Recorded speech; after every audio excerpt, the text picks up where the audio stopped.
Hi there. Welcome to Teacher Lisa's Native English. Today is day 7 of 200 idioms in 20 days, and I'm coming to you from my kitchen today. I've made these beautiful banana muffins for my family, and they fit right into today's topic of idioms for baking.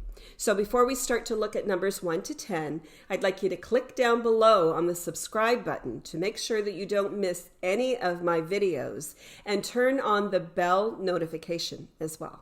So let's look at number 1. Number 1 is really two idioms that have the same meaning. The first one is a piece of cake, and the second one is easy as pie. So both of these idioms mean that something is really easy and really effortless to accomplish. Like some of my students would say, easy peasy lemon squeezy, when something is really simple to get done.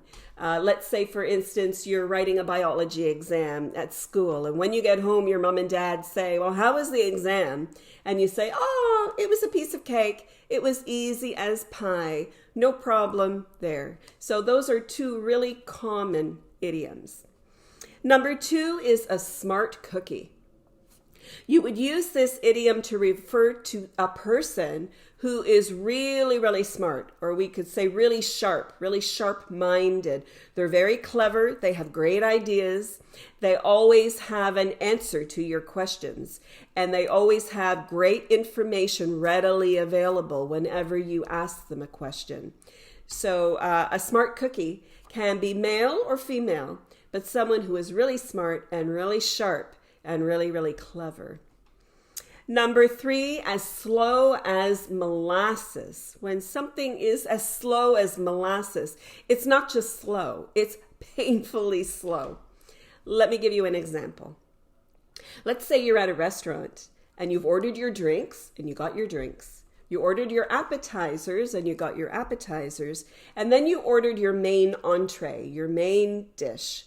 And it's been 20 minutes, 30 minutes, 40 minutes, and it still hasn't been brought to your table. So you could say, boy, the service in this restaurant is as slow as molasses. We are never coming back here. So that again is a really common idiom as well. Number 4 is bread and butter. When something is your bread and butter, it is the thing that you depend on the most for your income and for your livelihood and for your lifestyle. Let's say you own a store, and maybe you don't have an online store. Maybe all of your products are sold in person. So your bread and butter are customers coming into your store who are buying things, right at the counter in the store. Without customers, you don't make any business. You don't make any money at all. So your bread and butter are customers coming into your store to buy whatever products you're selling. Number 5 is cookie cutter. When something is cookie cutter, it is mass produced. There is nothing unique about it, nothing individual about it. Let's say you are driving through a neighborhood and every house looks the same. You could say, all these houses look so cookie cutter. One looks the same as the next one.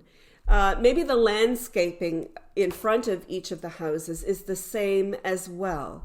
So you could use the cookie cutter to refer to the houses in like a housing development where houses are built, hundreds at a time from the same plan, and they all look pretty much the same.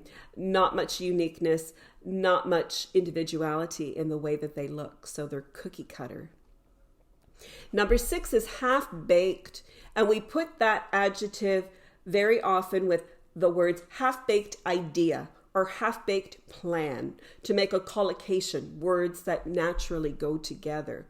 When someone has a half-baked idea or a half-baked plan, they really haven't thought it through very well or very thoroughly as well. Let's say you have a friend who wants to become rich through the stock market, through investing in companies. And he wants to invest all of his money. And you say, well, that sounds like really kind of a half-baked idea. I think you need to do a lot of research. You have to research what companies you want to invest in because you don't want to lose your money, right? So take a little bit more time to research because right now your idea sounds a little bit half-baked to me, not thought through thoroughly. Number 7 is selling like hotcakes. When something is selling like hotcakes, it's selling really quickly and effortlessly, and you can't keep the product in stock. Again, maybe you have a store and you have a really popular product that sells like hotcakes. As soon as you have products on the shelves, the products are gone so quickly. And it's really difficult for you to keep the shelves filled with this particular product. So when something is selling like hotcakes, it's selling really quickly and effortlessly, and it's really hard to keep it in stock. Number 8 is an expression. And you might hear someone say this, that's the way the cookie crumbles. That's the way the cookie crumbles. That means it's a situation which very often results in the same result. It ends the same way. And you can't really expect anything different. Let's say you have sent many university applications and you got rejection letters from all of the universities that you applied to. And maybe your parents say, well, that's the way the cookie crumbles.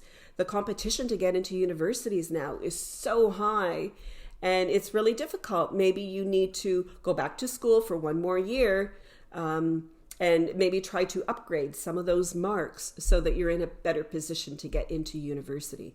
So if that's the way the cookie crumbles, that's usually the end result. There's not usually any different result in most cases.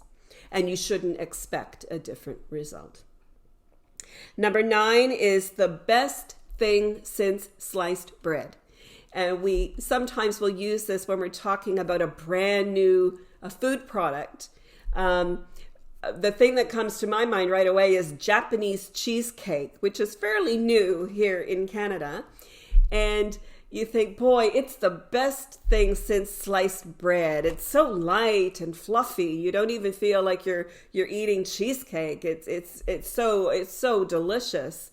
So you can use that usually for a new food product. But I guess not always, but usually it's the best thing since sliced bread. It's such an exciting product. And number 10 is the cherry on top. The cherry on top is something that improves an already fantastic situation. Let's say again, I'm always talking about university, but let's say again, you've been accepted to your first choice on your university list. Usually you have to have your first and second and third choices. And let's say you've been accepted to your first choice. And the cherry on top is that they have given you a full scholarship for your undergrad years. So that's usually 4 years.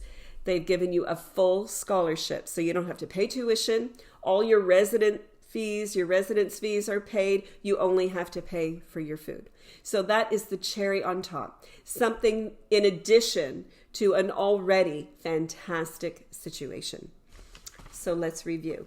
Number 1 is a piece of cake or easy as pie. Number 2 is a smart cookie. Someone who's really smart, really bright, really sharp. Number 3, as slow as molasses. Painfully slow. Number 4, bread and butter. Number 5 is cookie cutter. Number 6, half-baked. Half-baked idea, not really thoroughly thought through. Number 7 is selling like hotcakes. Number 8, that's the way the cookie crumbles. That's usually the end result. You just have to accept it because you can't change it. Number 9, the best thing since sliced bread. And number 10, the cherry on top. So those are the 10 idioms in part 1 of Idioms for Baking. Next time I'll do part 2. So thanks so much for joining me for Teacher Lisa's Native English. Remember to subscribe down below. I don't want you to miss anything. I will put the notes from today down in the description area, plus the recipe for these fantastic banana muffins. So thanks so much. I'll see you next time.